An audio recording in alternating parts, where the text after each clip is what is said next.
or clothes you can wear or something. How many pairs of shoes can you buy, you know? But he has more than enough for 100 lifetimes. So what is he doing? He's giving his money away. You see? So this is what a person does when they're in love. They have surplus. They're giving away. They're not taking. They're giving especially to the object of their love, but they're also, their happiness is overspilling and flowing out to everyone around them. Everybody likes to be around someone who's in love because their mood is like broadcasting out. It's coming out just without any effort, effortlessly. They don't even have to try. But everybody wants to be around somebody like this because it's just so pleasant. Everybody wanted to be around Srila Prabhupada, for example. It was wonderful just to be with Srila Prabhupada because he's totally in love with Krishna. And this love came out and you could feel it even when he was trying to hide it. See? Advanced devotee always hides his love, his ecstasy, because it's just too much. It wouldn't be appropriate to display at all times, you know, in front of people. But still it comes out. It's just like you can't hide. You can put a lamp under a basket, but you can't hide it. The light will come out somehow. So it's like that. A devotee who is really in love, who is really doing sacrifice for Krishna, they're not thinking, oh, will Krishna take care of me or will he not take care of me? He doesn't care. It's just not, it's not even on the radar scope. Not even a consideration. Krishna says, Lord Chaitanya says, my dear Krishna, you can dance with me or you can trample me under your feet. You can keep me or you can kill me, as you like. I don't care. But you're always my worshipable Lord. I'm always in love with you. He's thinking like that. Krishna can reciprocate or not. Doesn't matter. So if there's any thought of what I am getting from Krishna, then it's not devotional service. It's a deal. It's karma. Karma yoga. Karma yoga, it's a little bit of that kind of deal-making consciousness there, you know. But it's a beginning. But the real thing, the real pure devotional service is, I don't care whether Krishna reciprocates or not. I don't care about this body. I don't care about this material world. I don't care about any of this stuff. I'm an eternal spirit soul. I exist forever, no matter what happens. I'm indestructible. So let me just love Krishna. There's nothing better than this, nothing higher than this. I'm in love. Yeah. How did we get on this subject? No, I don't care. It's a good subject. Another question?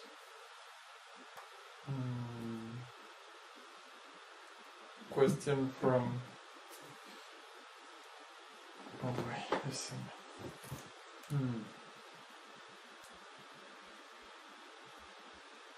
Question from Mike. I can understand that when engaged in karma yoga directly, serving personally under a spiritual master, that it must be a lot easier to keep the mind on Krishna, especially in a pure atmosphere. How do we do so when in work in the material world? Although the fruits will be surrendered and so I am not working for personal gain, it is very tough to keep the mind on Krishna at all times. Well, the mind is kept on Krishna by the fact that the ultimate goal of the work is to contribute the money to Krishna's cause. See, your plan is, I'm going to work at this job and then I'm going to use the money to go visit the community and hang out with the devotees, isn't it? So the Krishna consciousness comes in by the fact that your intention from the beginning is to engage the fruits of your labor in devotional service. That's karma yoga. Yes, when you're in the midst of it all, you can't always keep your mind on Krishna. When I was in my technical writing business, I had to think. I had to use my intelligence. I had to use my mind to think about business stuff, you know. That was my job. It's like, your job is to think about computers. Oh, okay. So I can't think about Krishna because my mind is not very intelligent, so I can only think about one thing at a time. So I had to think about this nonsense to do my job. But then at the end of the day, I get home to my nice apartment and I have my altar and I offer arti to Krishna, and then I read from Bhagavad-gītā, and then I chant my rounds, and then I cook some nice prasadam and offer that. So you see, because of the results of my work being offered to Krishna, then the work itself is also considered karma yoga. Even though maybe while doing the work, you can't keep your mind on Krishna. That's par for the course. It's a gradual process. Yeah, it's a gradual process, and you come to the point where when you offer the results, then it's very nice.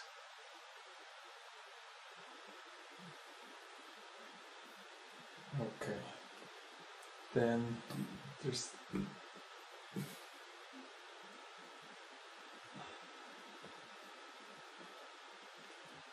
It's confusing? Yeah, because it's the questions are not very well written, but... Well, just read whatever's there.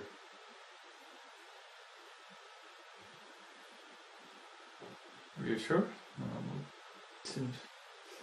It's one of these questions that starts out, well, I was born on a cold and stormy night in the backwoods of Tennessee, on my mother's lap, but no. Yes, something like that. But basically there's three. Is it right to practice Qigong and Tai Chi to keep from getting sick? Yeah, you do whatever it takes to keep your body healthy for service. I teach Tai Chi, so I'm starting to, but I do not wish to teach it as an impersonal art. So well, then hang a picture of Krishna on the wall. It seemed to me I could teach the students to hear the name of Krishna in the breath. Well, it's really kind of off the topic, If people come there expecting Tai Chi and Qigong, and you start talking about Krishna, it's going to be like, again, that's not what they came there to hear.